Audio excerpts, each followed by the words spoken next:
go live in 3, 2, 1. Can't hear you. Well, hello, everyone, and welcome to today's installment of the Forum for a New Central. This is the third in the series. It's a monthly series that we've been having since September, and I'm delighted to bring the year to a close with this particular topic. We are going to dive very deep into all things related to mobility, transit, and infrastructure. And I'd love to tell you guys to join in again in January for our next installment on the 7th. But without further ado, I want to introduce our illustrious panel, starting with Paul Zimmerman. I can't think of anyone better suited to moderate this particular topic. So without further ado, Paul, I'd like you to introduce your panel. Thanks. Thanks, Tiffany. Welcome everybody who's following this forum. It's an interesting discussion I've wanted to have for a long time, and I'm glad to have that with Keith Griffiths, who is the chairman of ADAS and the founder of ADAS. Alok Jain, who is a managing director of Trans Consult, and he's also a fellow at Civic Exchange, and he knows everything about buses. And a good friend, Oren Tatcher, who is the founder of OTC and who's an architect specialized in mobility. So very simply, we'll start off immediately with Keith to dive into the topic for today. Great.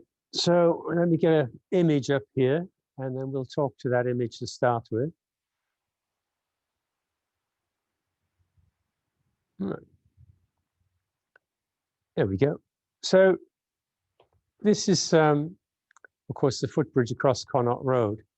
And we all know the nature of the traffic congestion in Central and of the roads around Central. And for sure, the Central Wan Chai bypass has alleviated a lot of that traffic congestion, but we're still experiencing quite a lot on the roads in Central. And ERP may help that, and there's a study going on right now on ERP, but I would suggest that many of the vehicles that are in Central are well able to afford ERP and wouldn't be deterred by it. And on top of which, there's a huge amount of car parking in Central that those cars are trying to access. Now, most commuters in Central use much vaunted Central Footbridge system, which is absolutely wonderful and a shining example to the rest of the world of how to connect up cities.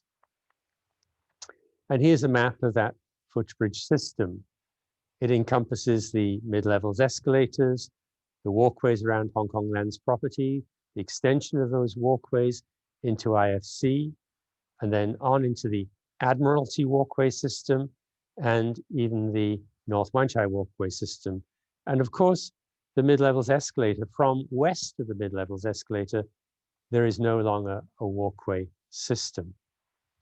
Those walkway systems also link up to a subterranean system. In dark blue there, you will see the MTR subterranean connectivity. And that's particularly important for Central Station because it links up all the way over to AIA building, Cheetah Garden, all the way through to IFC, a very important linkage indeed.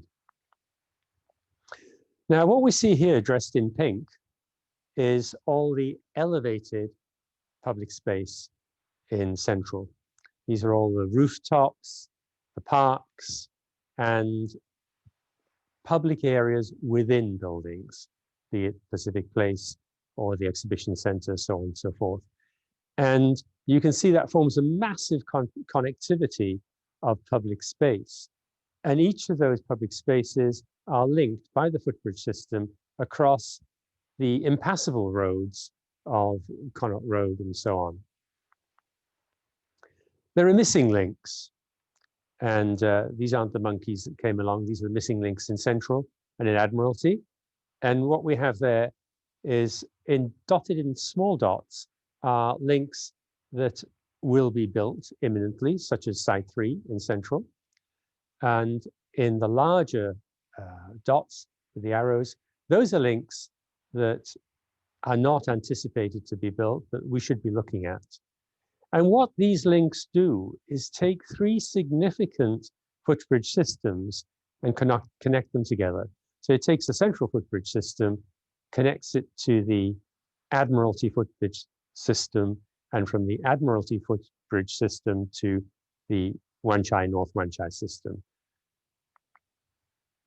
Now, what do these footbridges do? What are we looking for? Now, I would suggest that actually, because Hong Kong has been developed along the coast, then what it is a series of villages connected north-south from the sea to the mountain and east-west by a series of linear routes.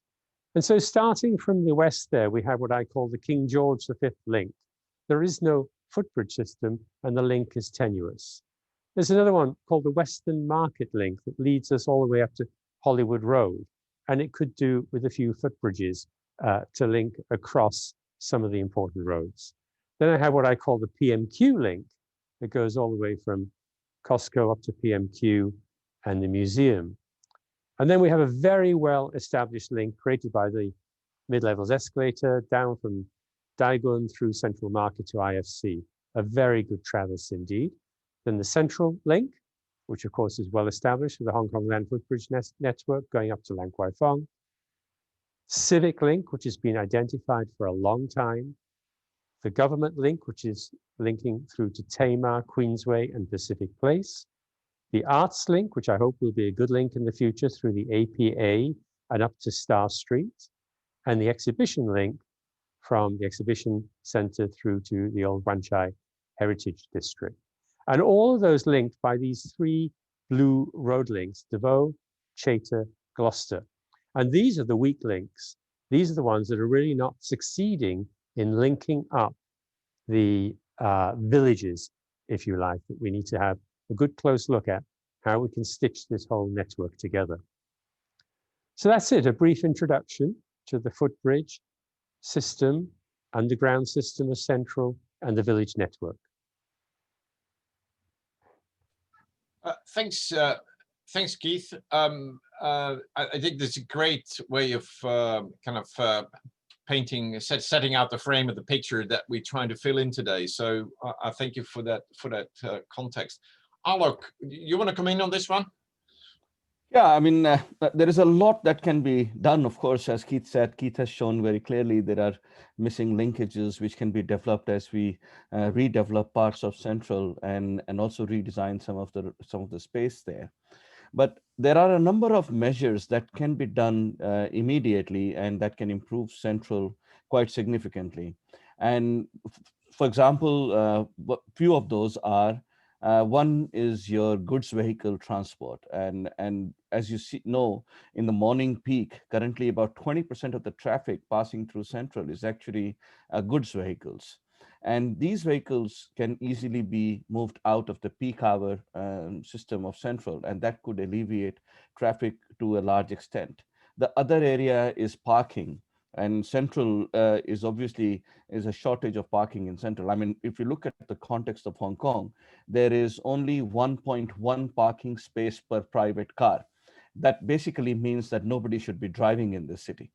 Yeah, but yet people drive.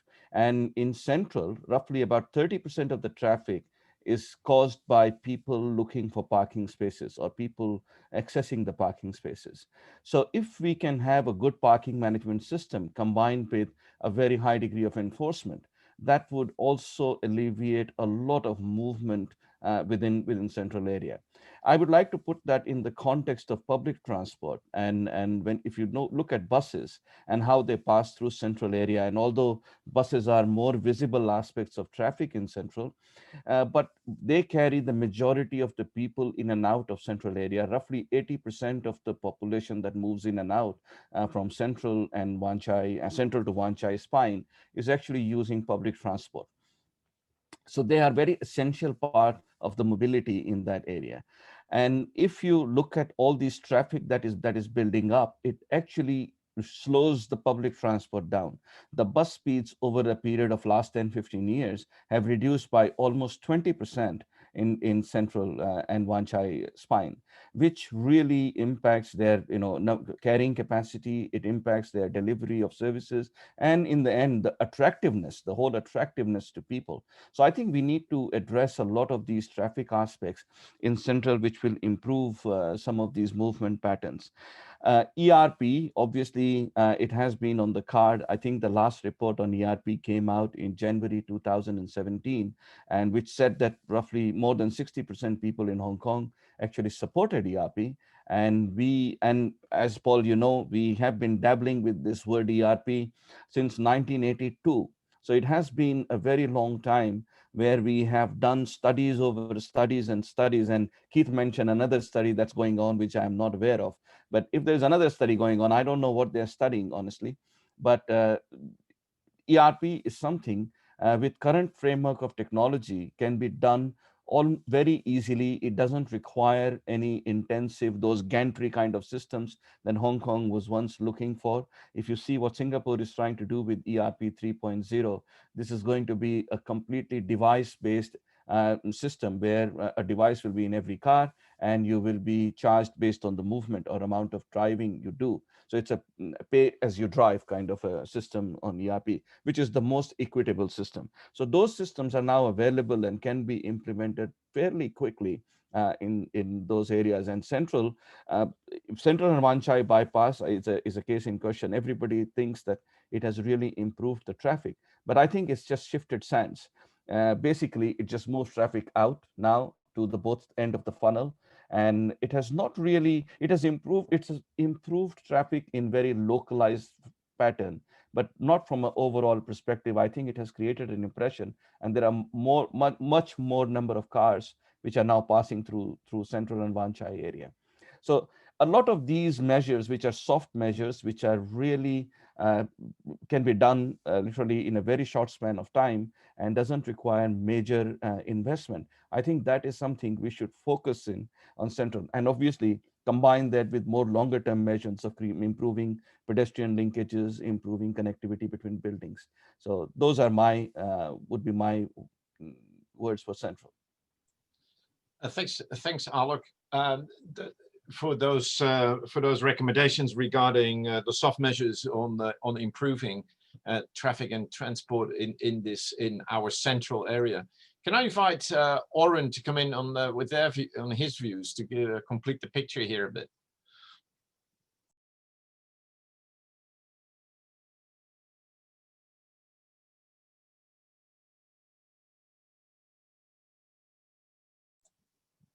You're mute. Oh, I'm muted. Yeah. Okay. Can you see my screen now? Can you? Yeah. Okay. So I want to actually, in a way, kind of go back to the topic that Keith was talking about, but maybe bring it down to earth, so to speak, and talking about the experience of walking in and around Central, and do a little bit of a historical survey, what I call a walk from Old Central to New Central. So it's important to kind of understand, I think, Central as essentially a bit of a schizophrenic environment when it gets to walking. So we have the Old Central, which is the old Hong Kong, late 19th century. The reclamation that completed Central to Connaught Road was already done by the beginning of the 20th century.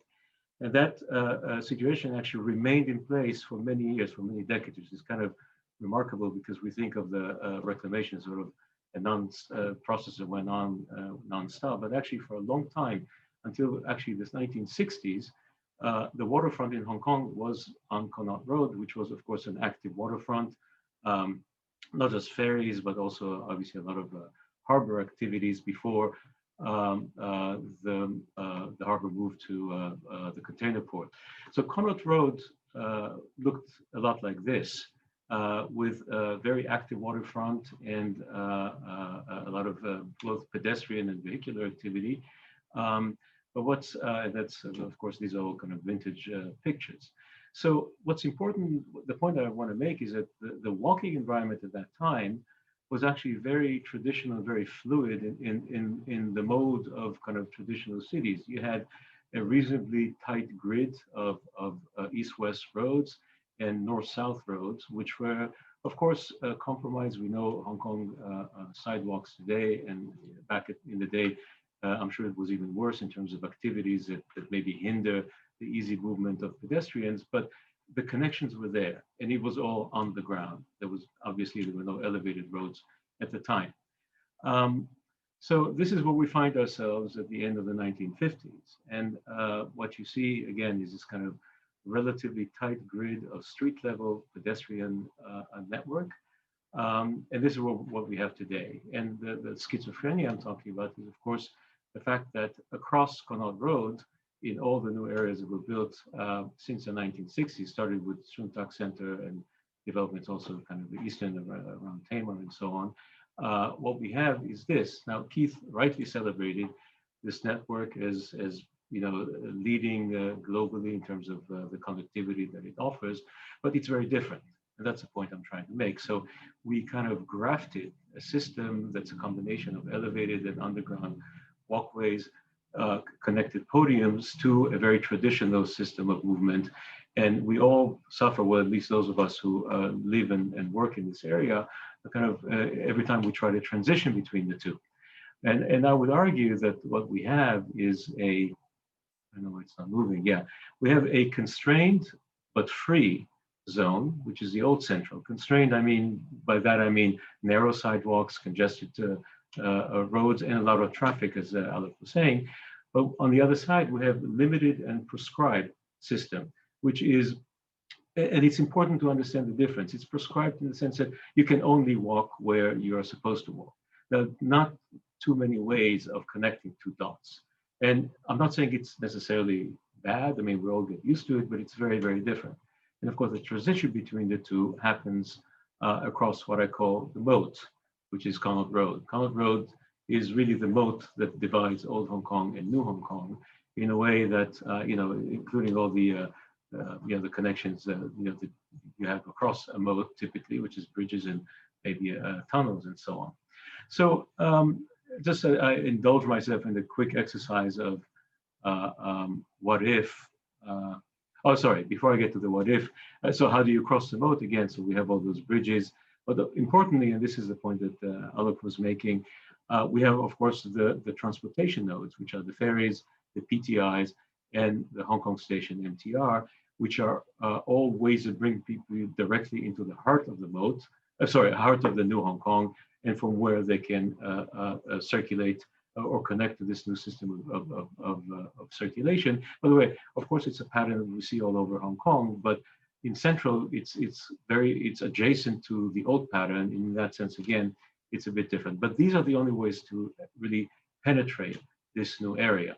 So I did a quick exercise of what if, just kind of to say an alternative history of Central maybe would have given us something like this. Imagine the reclamation was planned as a piece of a city as opposed to big parcels to be built in increments by developers. Of course, that fantasy does not exist. But the thing that this would have given to us, the kind of views that you get, for example, down Pottinger Street. So imagine instead we might have gotten this, right? Wouldn't it be nice if we had even sight lines and visual connections to the waterfront through a grid that continued? And again, this is the way it was until the 1960s. There was always kind of those sight lines and views towards the waterfront.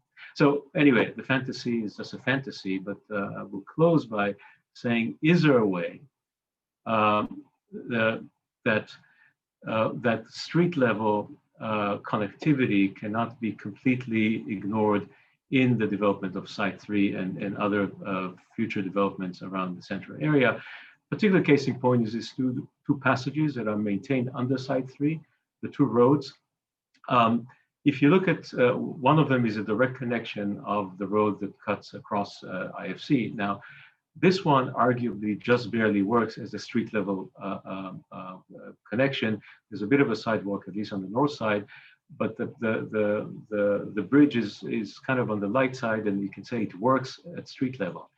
My concern is that the passage under side 3 will look more like this, which is, of course, the connection, the road connection under the convention center, because it's very, very wide. And so you'll have opposite the Apple Store something that looks maybe something like this. And I guarantee you that that will push everybody to the podium level, where again, of course, it's a viable and you know, attractive proposition. But as I said earlier, it's prescribed and limited. The one thing I hope that maybe does remain doable is maybe doing something to cross the moat in a more street level fashion, maintaining sight lines between the City Hall complex and the, let's say, the Mandarin Oriental, which is, again, both of them have very nice street level footprint. So with that, thank you for your attention, and let's continue the conversation. All right, great. This is fantastic. I think we have a setup here for the discussion. Let me just try to see how I can manipulate my my screen here. Let me just share, and to start off the discussion, I try to see if there's a few points that that have been made, and then we try to get them together. We've been introduced, so I think Keith, you mentioned as well, the underground extensive, especially in central, and this gets to the point that I think is made by you, Oren, where the street level environment is very much the green one, kind of south of the moat, and where we have these massive roads on the north side, and where we then have to live quite elevated. And there is this idea for the Vaux Road Central, whether we could improve walkability there and make that a east-west connection with much greater enhancements for pedestrians to move at the street level. So those are some of the ideas that are there.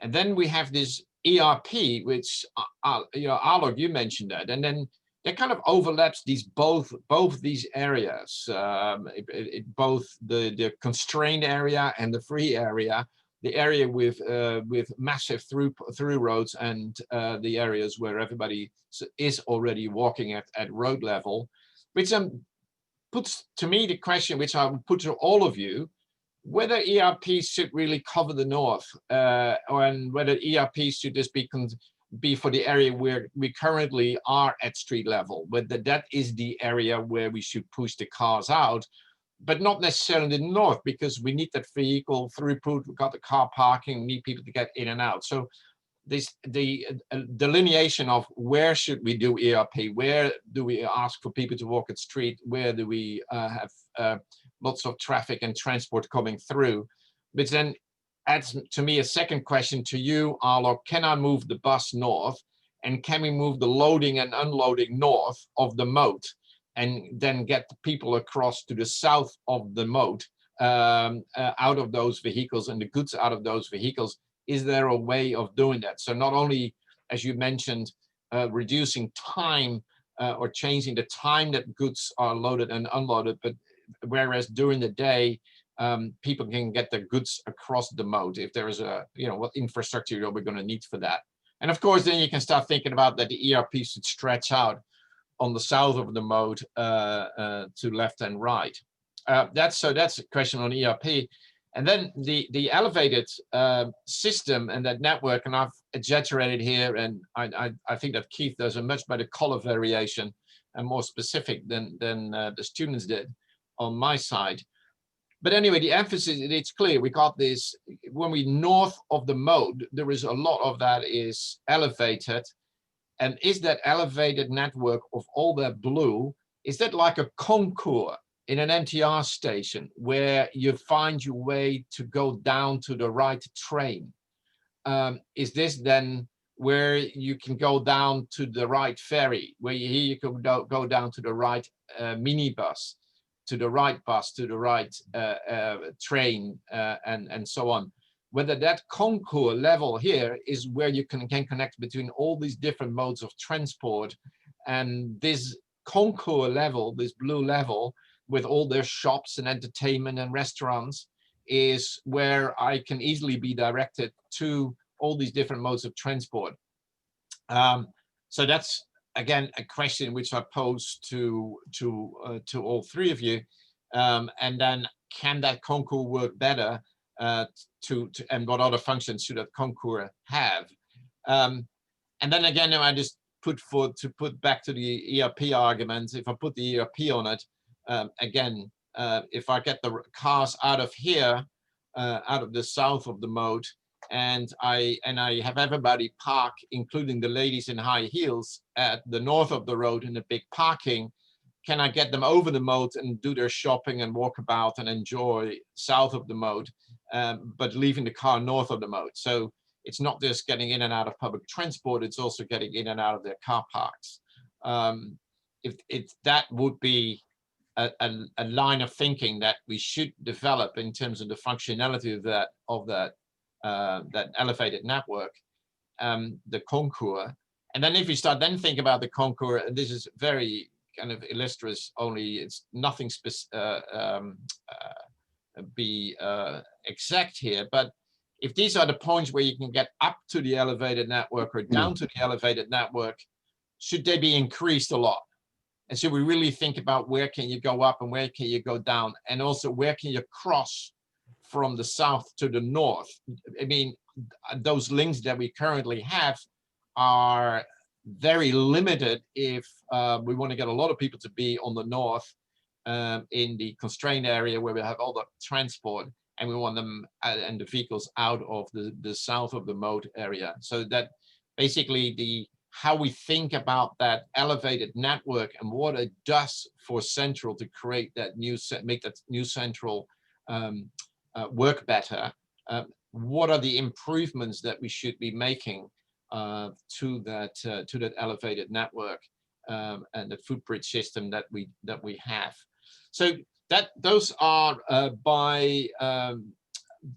as a way of throwing questions to you. So Keith, you started off us today. You've now heard points made by the other three of us. How do you respond to this in terms of that function of that concourse?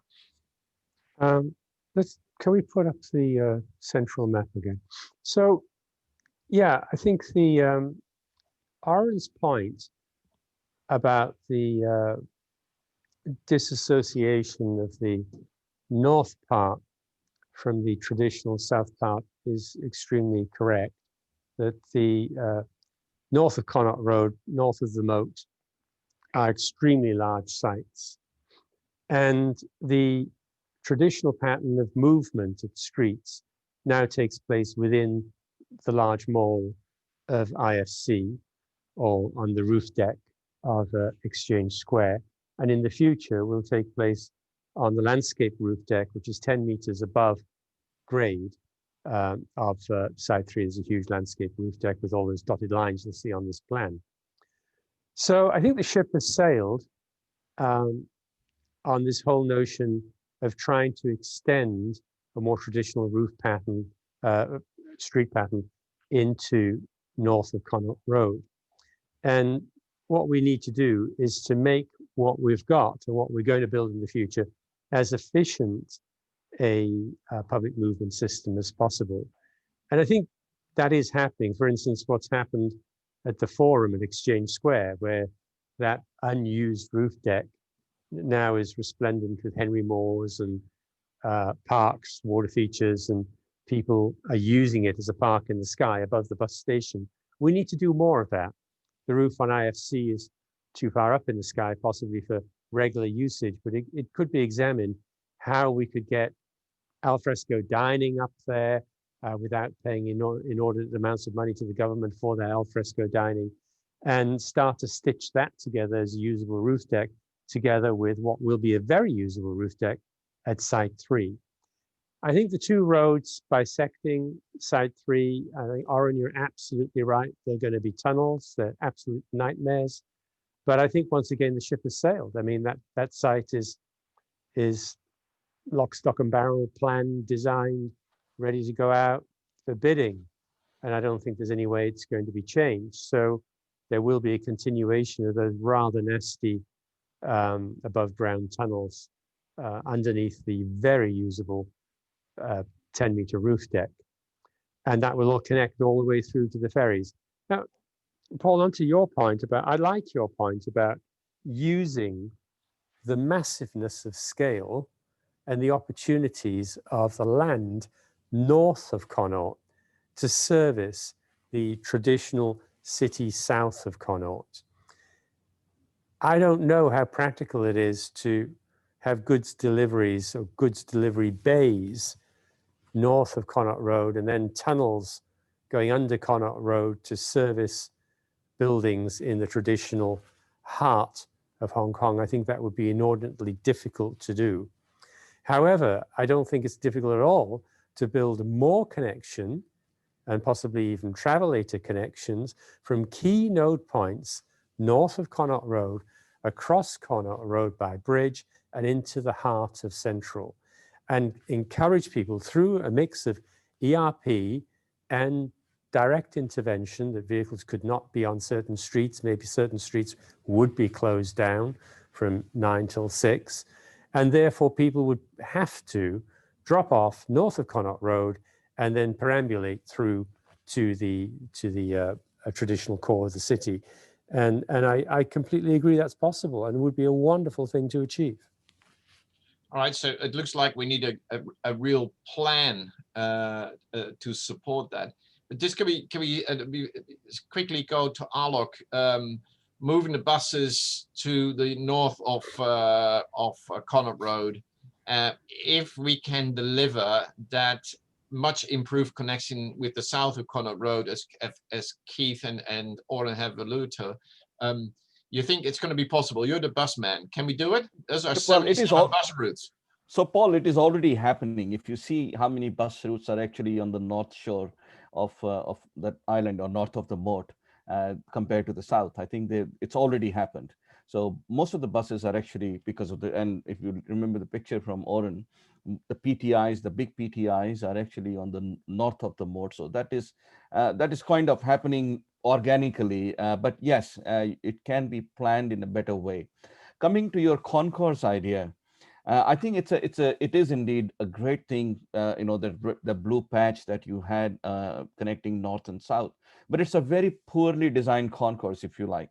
The wayfinding and from a pedestrian perspective, I think there's a lot that can be done in the form of again, softer initiatives like wayfinding. It's not just about creating space. It's about letting people guide through that space from one end to the other. Today, if you go, and if you are in one of those blocks and you're trying to find your way through Alexandria House and Landmark and over to the North Shore, it is literally, you lose orientation. There is absolutely no idea. The signages are inconsistent. They don't follow a single standard, and it's just very confusing. So I think those investments need to be done in coordination with the property developers or whosoever is responsible for those signage, to make sure that those spaces are really functional and utilizable by the pedestrians. On the ERP, doing north or south only ERP, and I think the problem with that is if you do only the south part of ERP, then it is going to push more traffic towards the north and going to create another kind of problems. So we have to cordon off the whole sector there.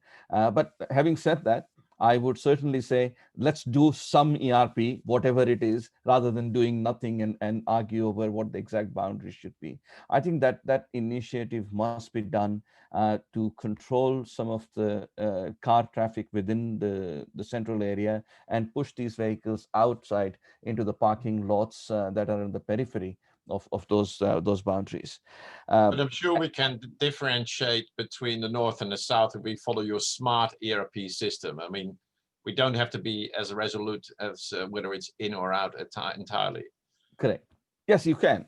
But the point is, we should do something, I think, and then see what impact it does to the traffic on the north side, and if necessary, extend it to the north. And I think that we need a little bit of a flexibility and resilience in that aspect. Other thing with this different level of pedestrian network that we have been seeing in different slides from Keith, you, and Oren, is that we are forgetting one part, that many of these connections are not fully accessible. They are not of universal access quality. They create a lot of barriers for people to, with the accessibility needs to go up or down. So that is another, and if we have to maintain those accessible networks, and considering how aging population that we have in Hong Kong, we must take into account a lot of these nodes, which are, I would say, very brutal architecture, where these big staircases going up and down, and they don't provide any other form of alternative access between those vertical movements between different levels of pedestrian infrastructure.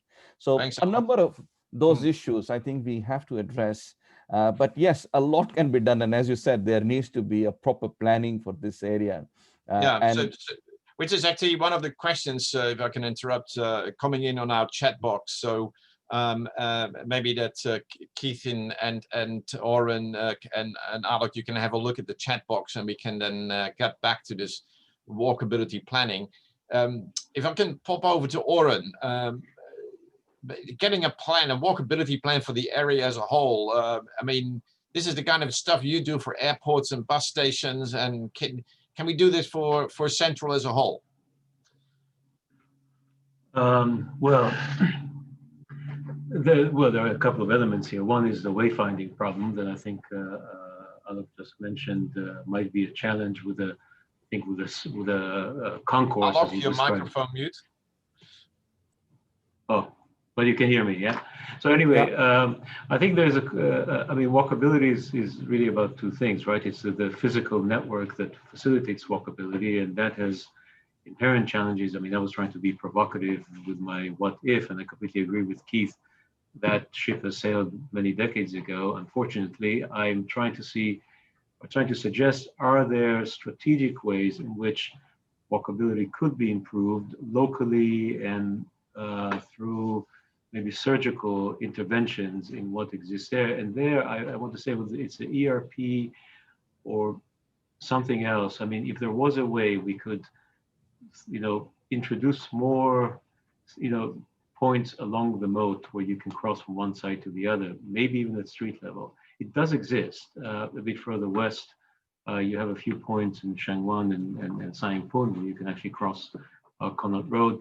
Maybe, I was hoping, of course, after the central bypass opened, that there would be some opportunity to seize the moment and introduce grade crossings across Connaught Road. Of course, it didn't happen, and I'm not holding my breath.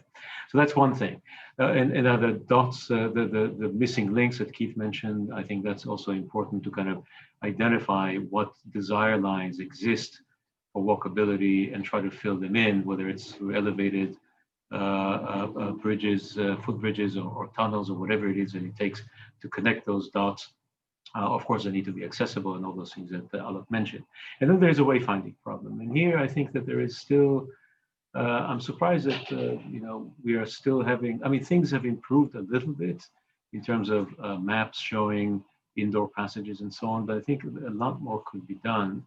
And it still is a reality that there are certain connections between, especially in the more kind of what I call the prescribed area, and between the two sides, that if you don't know, if you don't use them every day, or someone didn't show them to you, you may not know how to find them. And I think that that's something that's probably the lowest hanging fruit here, to create a wayfinding system that does give that information to everybody through their apps, through various navigation tools that exist today, and so on.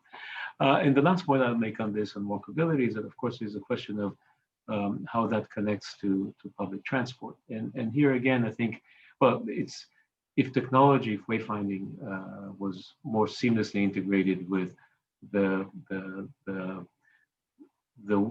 systems that, or the apps that each one of the operators has, and that could be Nubus, of course, MTR, or KMB, and so on.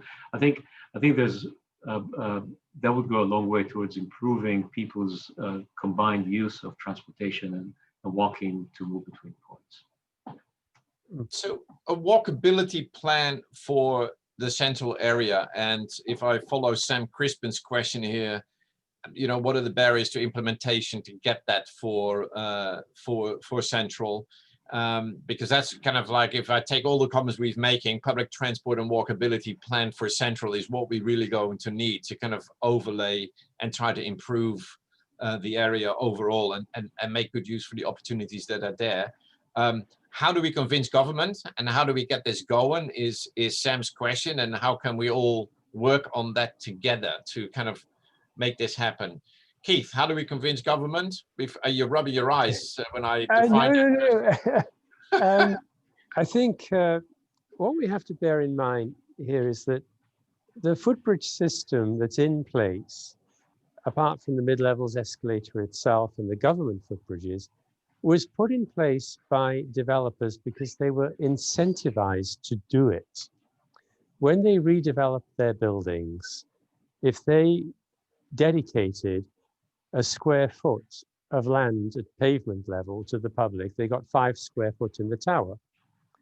If they dedicated 2 square foot of footbridge within the site boundary, they 1 square foot of footbridge within the site boundary, they got 2 square foot in the tower. So they were all the developers were incentivized to provide connection points to their buildings from other buildings. And there was a body within government that looked after this and encouraged footbridge connection. And that's why you have entertainment building connected across to central building, and avoiding that danger spot where people got killed in the past. That's how you've got footbridges reaching out to AIA building. And all those buildings have actually been built with future footbridges in mind. And the government does have a master plan of future footbridges as well as existing footbridges. Both of the government would build and that private developers are already bound to build because they've incorporated that gross floor area into their buildings as bonus. I would suggest very strongly that what we need to do is revert to that system, because it encouraged every developer to maximize the use of his building for the good of the public, which is what we're trying to make developers do. I mean, developers are actually motivated to make their buildings accessible and attractive to the public. That's how they make money.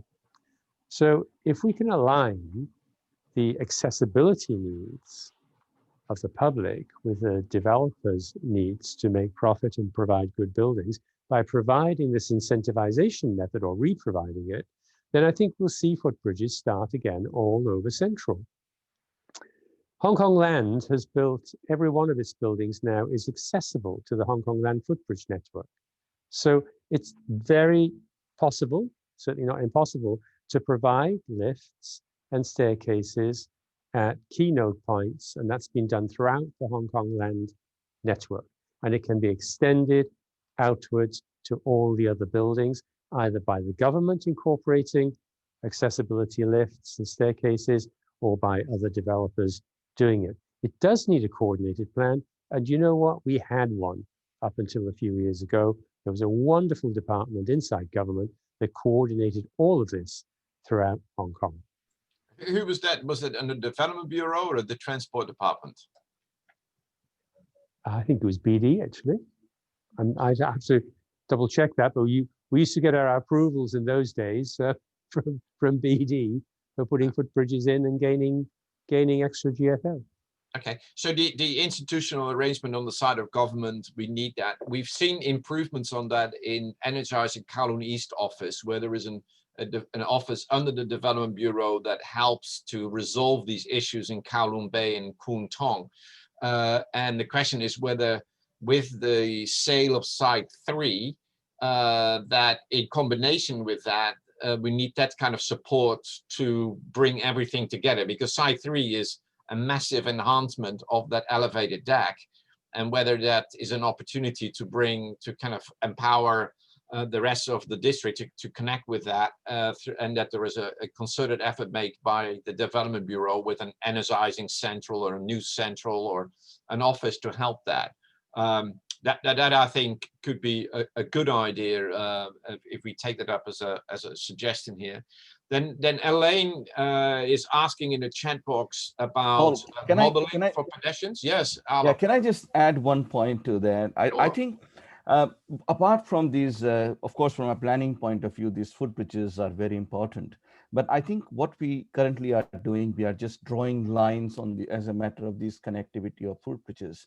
In Hong Kong, walking is not even recognized as a mode of transport. And I think what we have to do is have that recognition first and foremost, and that it is a mode of transport. And then when it is a mode of transport, we need to establish what are the origin destination patterns, what are the desired lines, how many people are walking through what kind of sections. There needs to be some sizing of these footbridges. I can name so many footbridges within the morning peak are literally unwalkable. There are just too many people on these footbridges. They're congested. So there has no, the people have not done any sizing or any studies.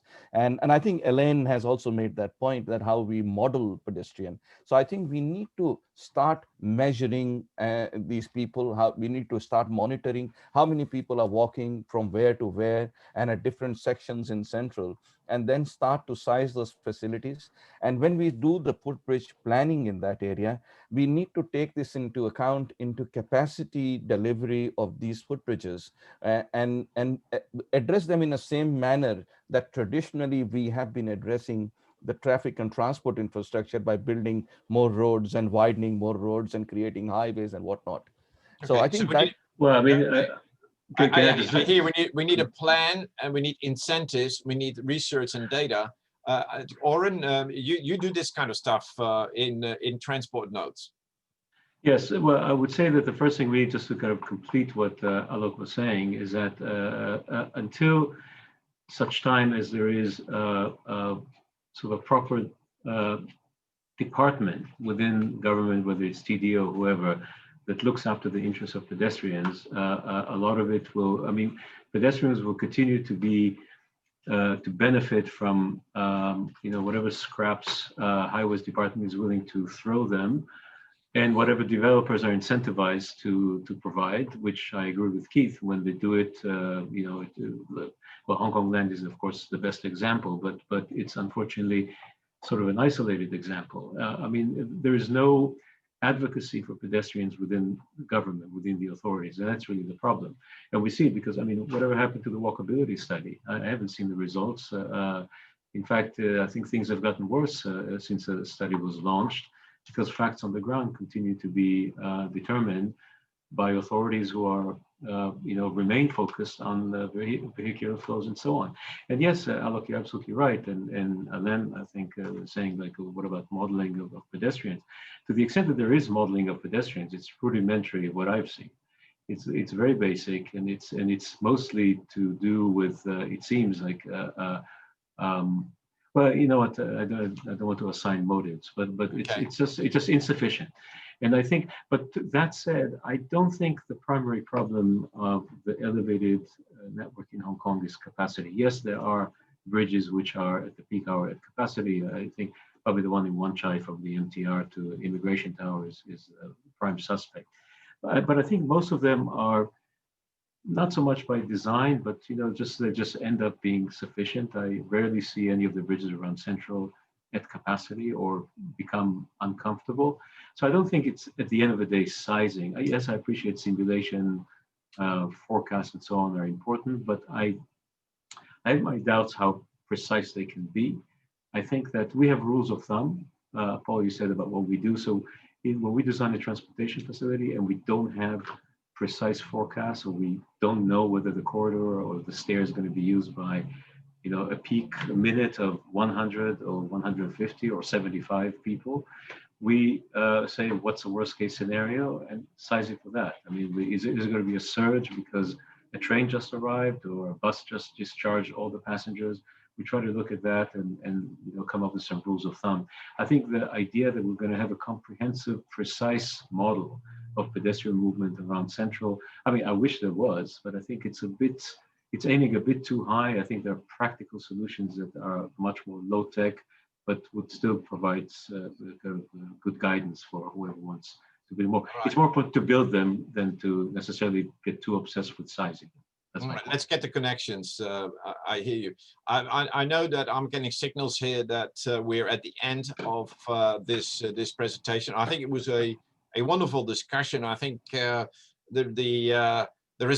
a consistent message here from all of us, but I'd like to end it on a positive note. I think that with this Site 3 development, I think there's a real impetus for all of us to go back to government and say, let's do an associated works and plan, an associated plan for getting the pedestrian movements in Central improved as a way of lifting up the entire experience for Central. So, and I think that would be a great opportunity to do that, and the government is going to get a whole lot of money for selling Site 3. So let's see if they can carve out some of that money to help this out. On that note, I'll thank all of you, Keith and Alok and Oren, and of course, Tiffany. Thank you very much, ULI, for this opportunity, and I'll hope to see you all soon in live mode. Thank you. Thank you. Thank you.